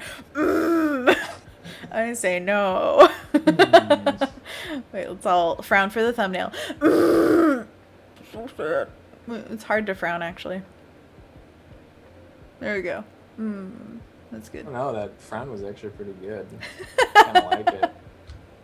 I love his frown. Yes, it's great. Will it be obscured by the beard? Yeah, no one may know about his frowny face because of the beard. We'll see. It's all about that flow of the hair. If you have the mustache really frowning with the mouth, then maybe it'll read. Becca is asking, how big is the canvas size / resolution that you're using? It's a good question. What am I using for this? 11 by 8 inches, so 11 wide, 8 tall, which is 3,300 pixels by 2,400 pixels at 300 resolution. Usually when I'm doing like portfolio work or commission work or anything like that, I'll typically do 14 inches by 11 inches. Okay. So a little bit bigger, but I may scale this up for tomorrow. I don't always use too many pixels if I don't require it, but if I get to the point where I'm like, we're getting pixelated and I need more resolution, I'll just scale it up. But for sure, with him, I can scale him up too. I can just make him bigger so we have more to work with. Probably do both. Right. And when you're considering you're in the sketch phase, you know that you're not going to keep this for the final anyway. It's all just design thinking, so it's not that you super need a bunch of resolution at this moment. But keeping in mind as you go, like resolution going up is a very important thing so that you don't have to repaint anything at a higher resolution later. Yeah. And I mean, Photoshop's pretty good with resizing, especially nowadays, I think. I've had to scale things up and I don't seem to lose much, if any, resolution. But yeah, it's definitely something to keep in mind. If you scale up when you're in the sketch phase, it's not a big deal, but you probably don't want to do it as the last thing you do. For sure. And if you're drawing for a billboard, keep that in mind. Yeah. Also, Anthony Jackson says, beards are cool. Colin says, so not a Dali mustache? Do you remember Salvador Dali's mustache? Oh, yeah. Oh, yeah. I mean, maybe we could. It's coming off the... Epic battle mustache. It's very practical. He makes them into bayonets and is just like, Oh, what does he look like now? He looks like that Monty Python, the Knights Who Say Me, maybe? Oh, yes, absolutely. The guy who's in the guard tower. Agreed. Insulting him. That's kind of what that looks like. Colin also says maybe he should have some PPE. I don't think it works well with the beard because, you know, the beard bushing out, it makes it less effective, so. Everyone wear your masks. Intimidation points from the beard if he does that. Exactly, yeah, it's unfortunate. It's so glorious. Gotta let it breathe. Gonna fear his stash. Natasha Del Rio asks, what brushes are you using? Let's see. So I'll talk about brushes tomorrow mostly. Okay. I'm just using this thing called Sketch Pencil in my brush set. I actually have my brushes. If you guys want them, I'll put it in chat. I have it right here with me. So you can download my brushes. I only really use 3, I guess maybe 4 if you count the sketch one. But the top 3 are called Sampled Brush 1.3, Paling's Brush, and Inking Brush. Those are what I use pretty much exclusively, and then I have Sketch Pencil for sketching. The sampled brush and Paling's brush are pretty much what I use the vast majority of the time for painting, but I'll show you how I use that tomorrow. Fantastic. Is there anywhere accessible other than the stream where people could find it in the replays maybe, or we could put it in the description? I could give you the link to put in the description. Okay. I just have a link in this document just when people ask for it, but I don't have it hosted anywhere else. Gotcha, okay. So if you're rewatching this and you can't find his brushes anywhere, just reach out to Sam and be like, brushes, please, sir. Really nicely, and then maybe give him a compliment or two. It's a whole transaction. Yeah, required. Very much required, obviously. So, I mean, I think we're at a pretty good point for this, because the next stage, I'll probably, if I really want to, I'll touch the drawing up a little bit, but you guys get the impression of it. You get it. Yeah, you get what I'm going for. But the next step is really just to do like a mask and color it. So I'm not sure we'll have any more time today, but either way, we'll jump on tomorrow and we'll talk about painting, coloring, all the stuff related to color. Absolutely. So make sure to tune in same time tomorrow for the rest of the painting process.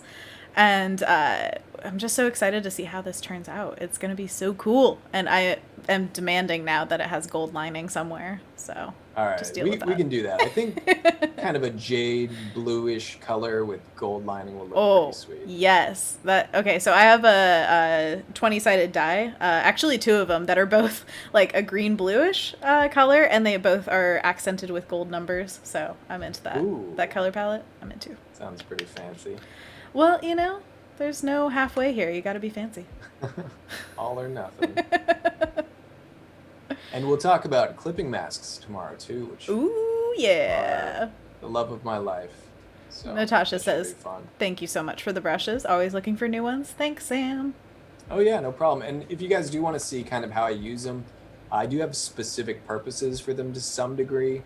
So I'll do a little like intro to that at the beginning of tomorrow's stream. It should be fun. Well, that could be like a little assignment. Like you could say, hey, draw a character today, come back tomorrow, open up the brushes I gave you, and then we can learn how to paint with those brushes, how Sam does. Absolutely, yeah. If you guys are able to get like a little character sketch like this, and you can see my lines are not super defined, but I have the graphic shape down. I have all kind of the big and medium and small shapes defined with the lines.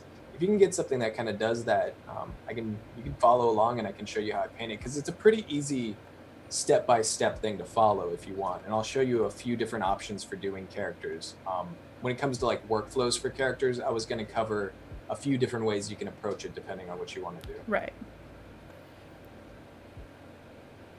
Kind of if anyone's new to painting, workflows in Photoshop and that kind of stuff, there's a few different ways you can do it, and I can show you the way I do it and a couple others that are pretty similar. But right. There's definitely some tools within Photoshop that make the whole process a bit easier. Eddie says, 20-sided dice. How do you shoot craps with that? And it's for Dungeons and Dragons, as Cody explained in the chat. Thank you for saying that.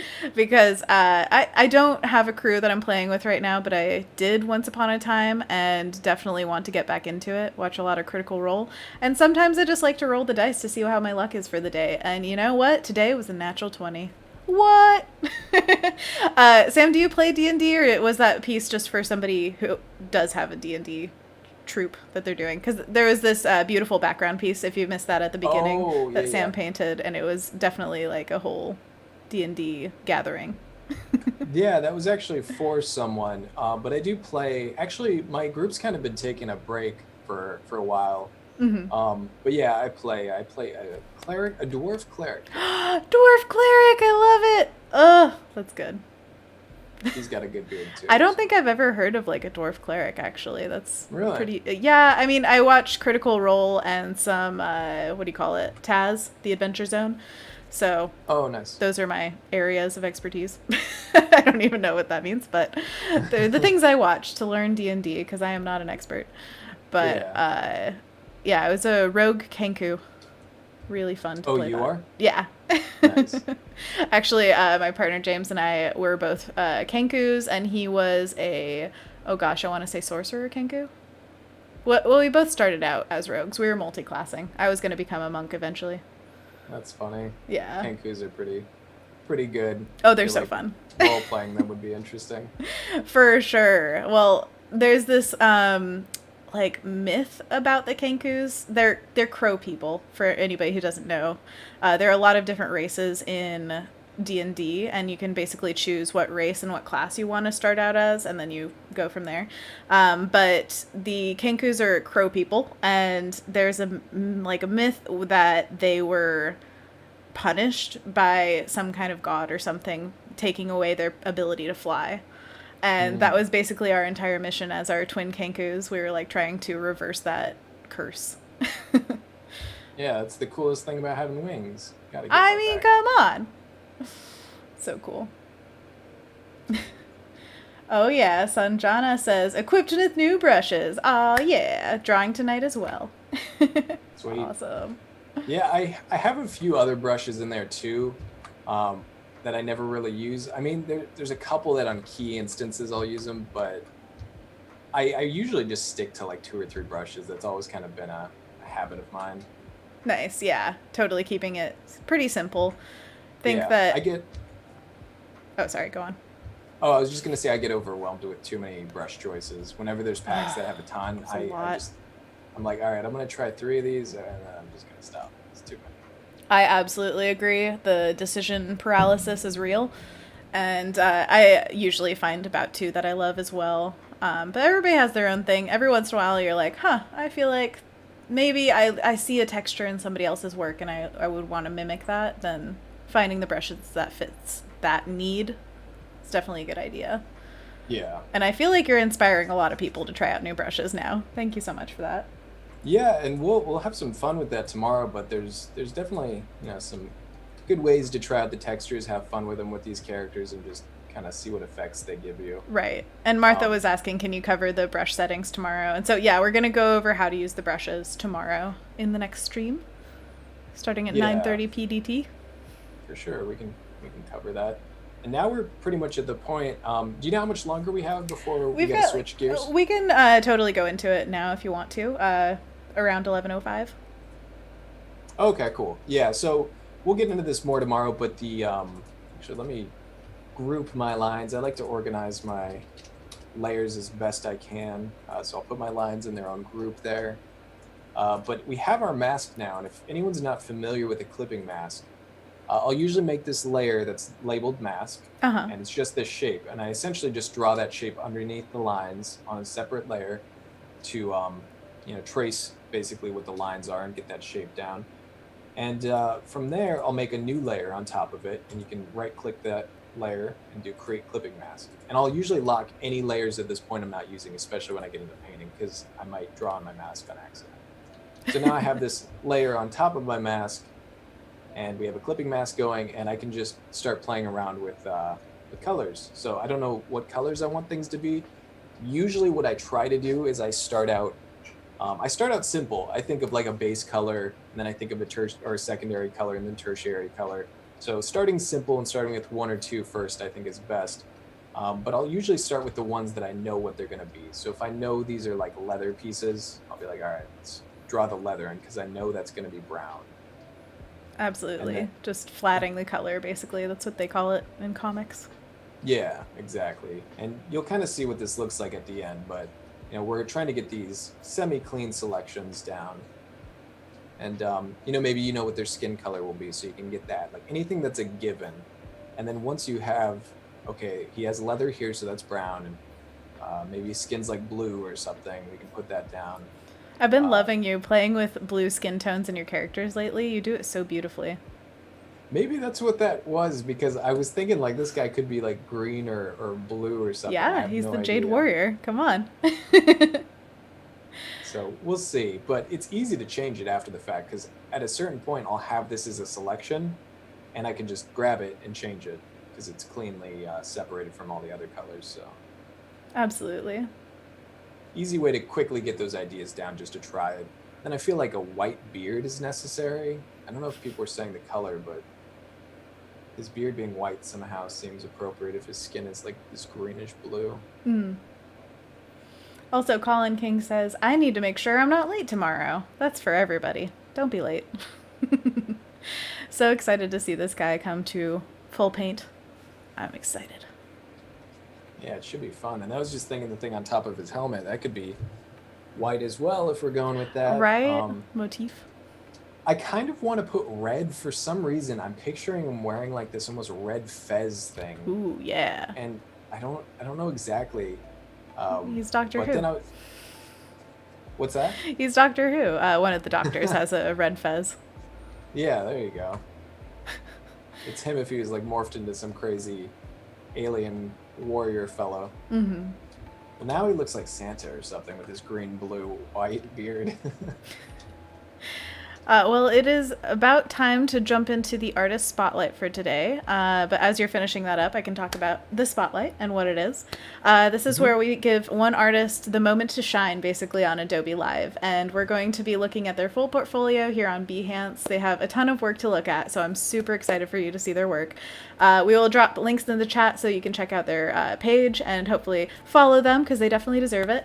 And if you want to be artist spotlighted in this section, then always put your information in the artist spotlight tab above the chat. This is for people who are here live. Sorry, replay people.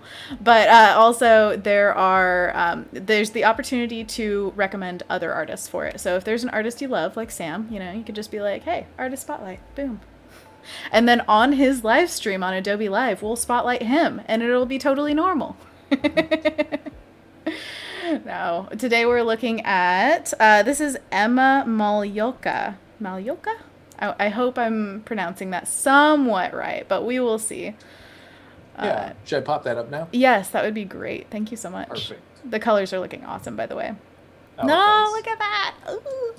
So this is Sweet. Emma's page. Oh my gosh, so much amazing work.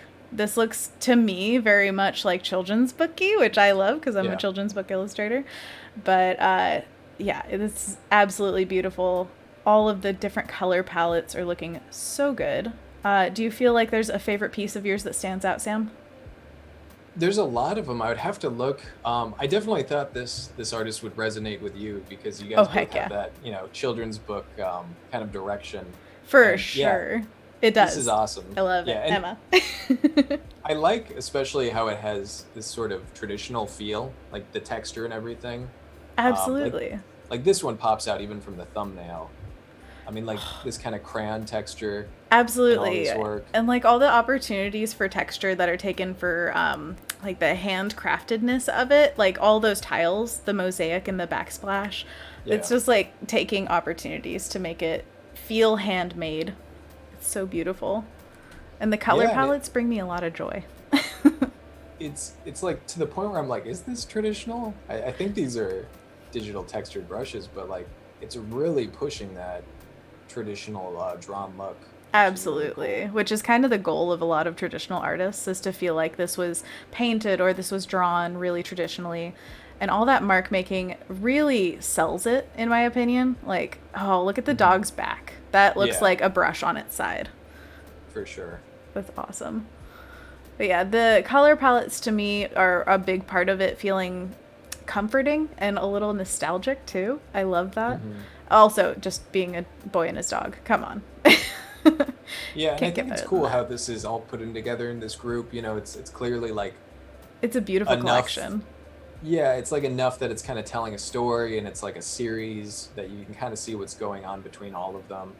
That's honestly one of the biggest things they say for children's book portfolios is to show sequential art that shows something happening, most likely between two characters, but also just a variety of things happening, a variety of emotions shown, all that kind of stuff. It shows your skill set of storytelling very clearly. Yeah, and it's also really strong because it's works as a portfolio. It's not just like, oh, here's a fun drawing I did. It's like, oh, this is part of something, and this is like a project, that actually has a story to it and a direction. And I also like here what they did with, I feel like we saw this in a few pieces, but this heavy texture on that chair I think is super cool, first off.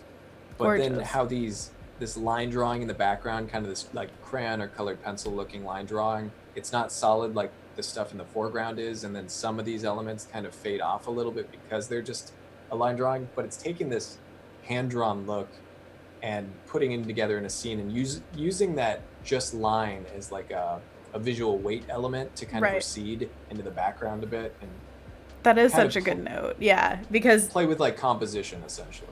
and a lot of illustrations for children's books are spot illustrations, which means that they don't have a background behind them. They're just floating on basically white space usually. Oh yeah. And so that one would work perfectly to, like you said, recede. And I could imagine the little bunting going into line, just line as well, going off the page. Oh, Yeah, and that's not something I've done myself. Like I play with atmospheric perspective a lot and contrast to get certain things to fall back, but the way of doing it with just the textured line is a really cool idea. oh, absolutely. I've seen it in some more rendered pieces done in a way that's like, say you have a front leg and a back leg, and the back leg is more, like it kind of blends with the background more. Like if it's a white background, it's just slightly lighter. And Hmm. I feel like that's kind of the same concept, but just done differently for different rendering styles. Yeah. Oh, cute. Making the cookies, playing the piano. I Yeah, feel it's like cool how like this kind of reminds me of a little bit of you and Cody. Like your work all has totally. this like kind Yeah. of fun, whimsical, hand like traditional art style. Yes, absolutely. If you haven't checked out Cody Bear's work, she's in the chat as a mod. Please, please, please follow her. She's so good. And And I'm all about this brick texture. it's so beautiful. And it looks like washes of paint. Like they, Yeah. again, it looks traditional.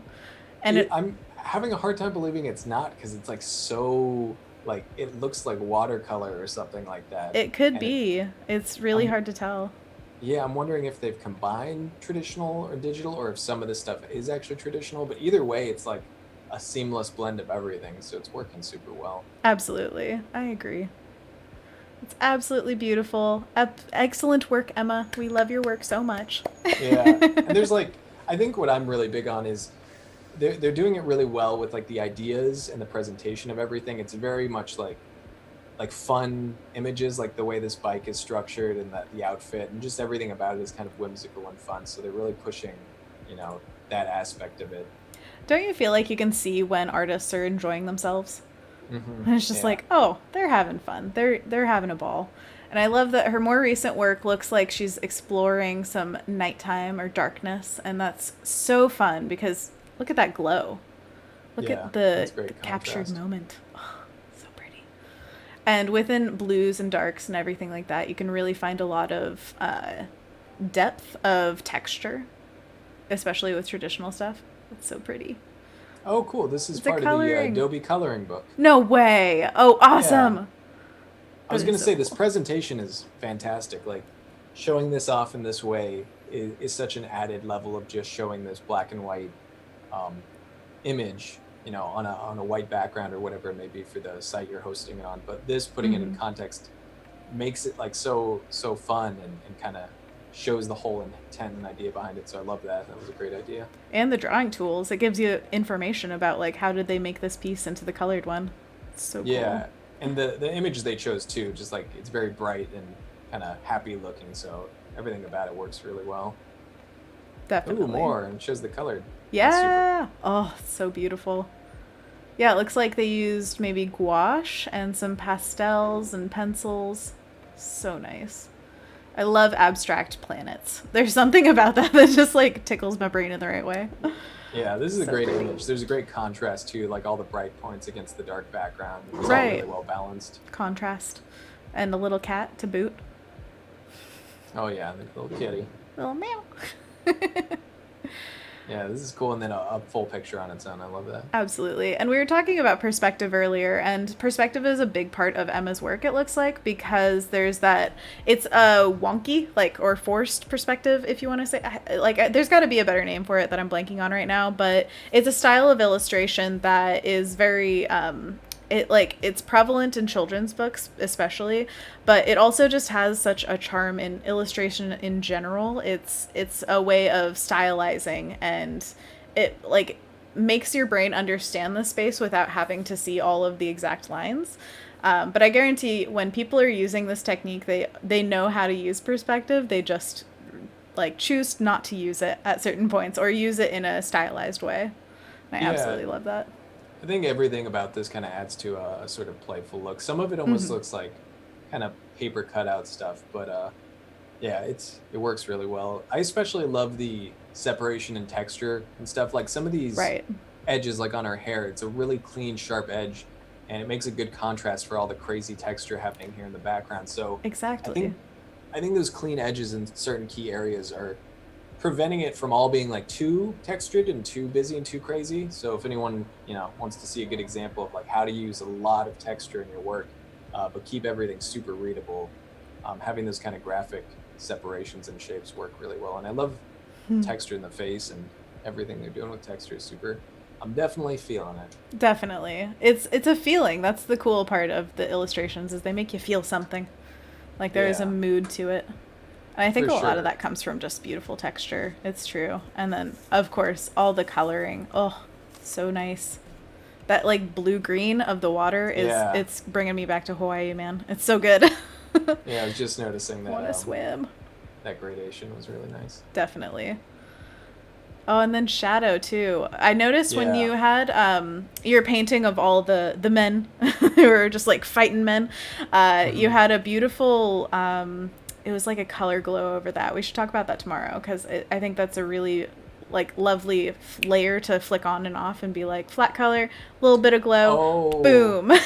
yeah, yeah. We can, if you remind me, I can talk about that because that's For a sure. little. There's a layer that I like to use for that, Excellent. I would love to know about that.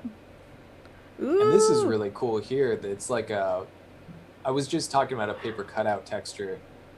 This looks like it's really pushing that. I don't know if it's a little bit of a shadow or hard edge, but it's definitely pushing that like paper cutout feel, which is really cool. For sure. And then also using the lines of like scribble on the ice as little lines where they've skated is just so like I don't know, it feeds my brain. It makes me happy.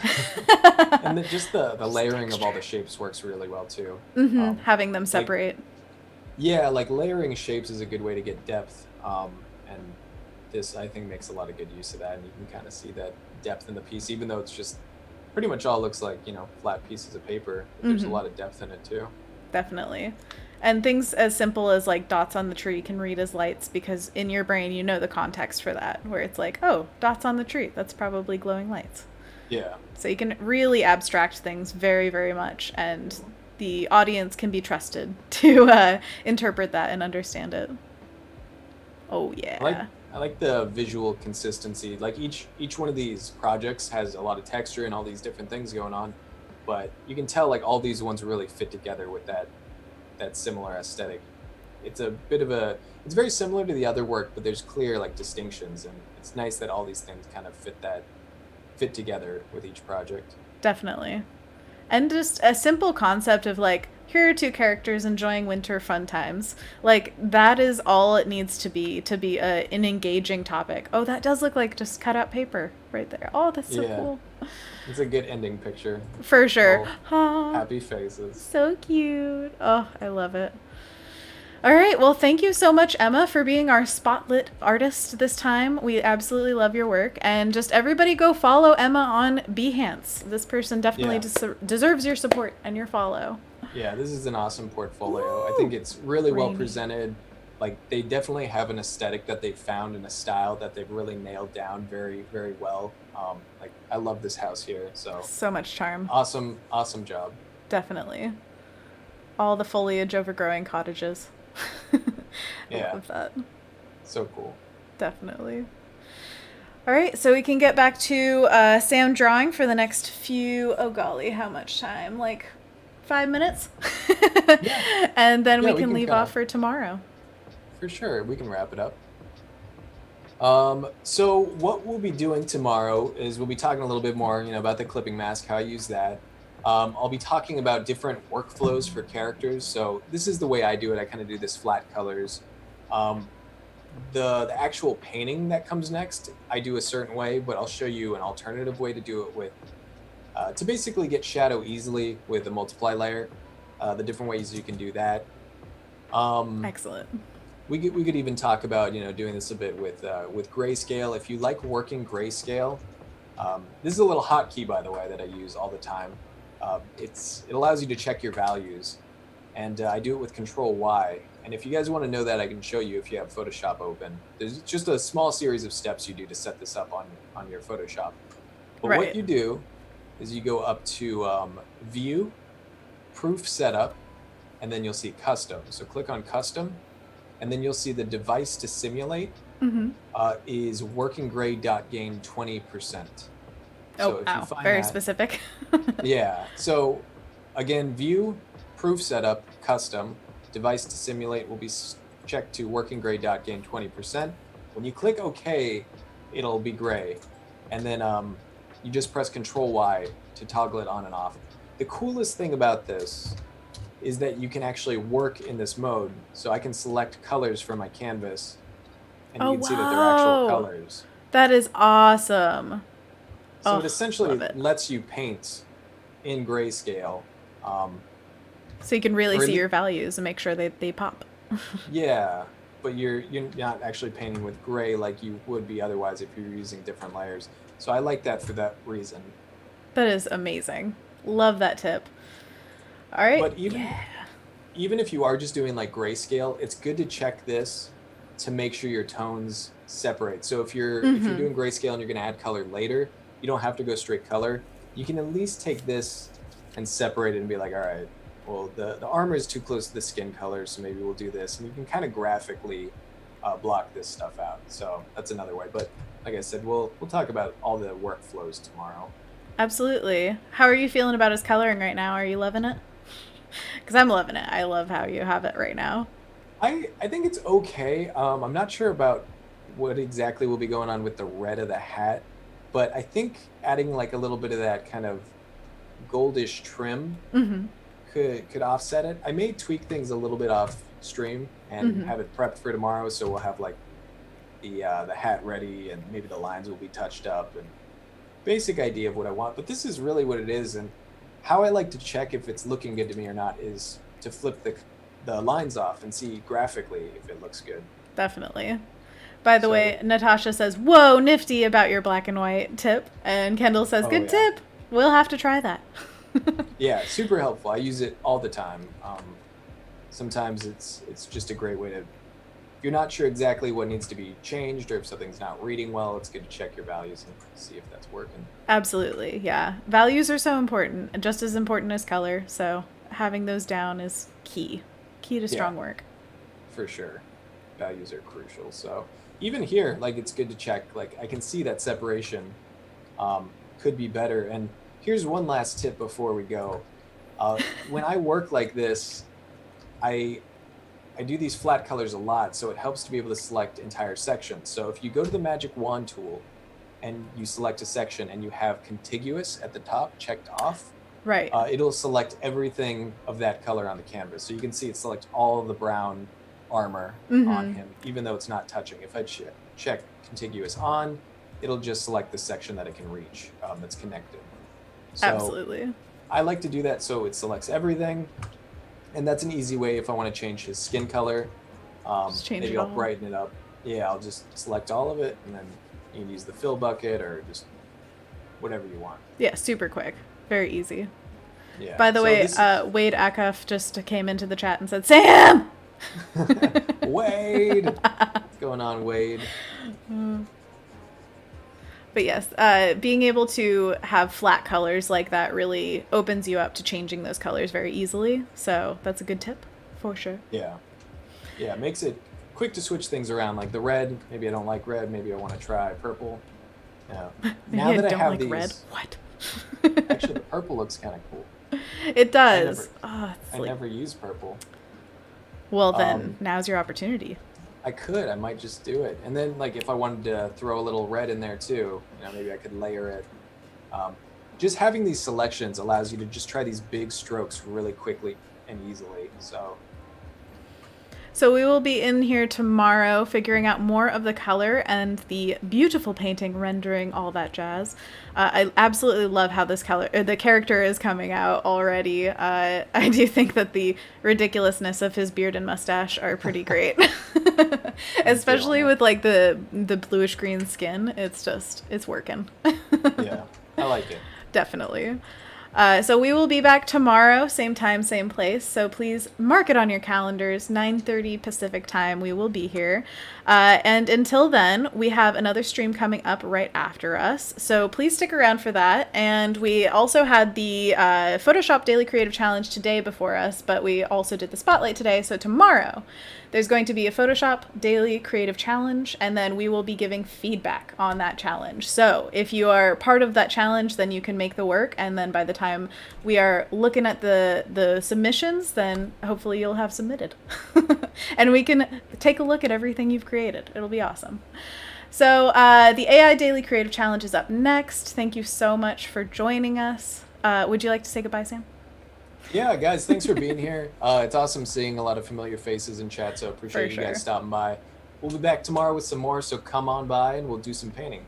Absolutely. We'll see you later. Bye. Thanks, everybody. Bye.